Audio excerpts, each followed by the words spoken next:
কি হয়েছে হেনা, এত জরুরি ভাবে ডাকলে যে? দেখো বল্টু, তোমার সাথে তো অনেক দিন ধরে রিলেশন করলাম, কিন্তু তুমি এখনো বিয়ে করছো না। বাড়ি থেকে অনেক দিন ধরে বিয়ের চাপ দিচ্ছে। এখন বাবা একটা ভালো ছেলে দেখেছে, বিয়ের জন্য বলছে। আমি কি করব তুমি বলো? দেখো হেনা, তুমি তো জানো আমি পড়াশোনা শেষ করেছি সবেমাত্র। চাকরির জন্য এখানে সেখানে ঘুরছি, এখনো চাকরি হয়নি। তোমার বাবা কি তোমাকে বেকার ছেলের সাথে বিয়ে দেবে? নিশ্চয়ই দেবে না। হেনা, তাছাড়াও আমি বিদেশ যাওয়ার জন্য এক জায়গায় পাসপোর্ট জমা দিয়েছি। আমার বিদেশ যাওয়া হয়ে গেলে 2 বছর পর ছুটিতে এসে তোমাকে বিয়ে করবো, আর তুমি 2-3টা বছর অপেক্ষা করো হেনা।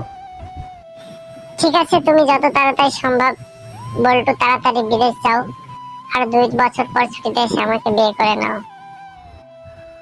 হ্যালো হেনা, তুমি কেমন আছো? হ্যাঁ বল্টু, আমি তো ভালো আছি, কিন্তু তোমার তো 2 বছর হয়ে গেল, তুমি এখনো ছুটিতে আসছো না কেন বল্টু? আমাকে তো এদিক বাড়ি থেকে অনেক চাপ দিচ্ছে বল্টু। তুমি তাড়াতাড়ি বাড়িতে আসো বল্টু, এসে আমাকে বিয়ে করো। দেখো হেনা, তুমি তো জানো আমি বিদেশে আসার সময় অনেক টাকা ধার ঋণ করে এসেছি। এখনো আমার ধার ঋণ শোধ হয় নাই। তাহলে বলো আমি কিভাবে বাড়িতে ছুটিতে গিয়ে তোমাকে বিয়ে করব? তুমি আর কয়েকটা বছর অপেক্ষা করো হেনা, আমি বাড়িতে এসে তোমাকে বিয়ে করব। চাচা, চাচা আপনি কেমন আছেন চাচা? আর আমার হেনা কোথায় চাচা?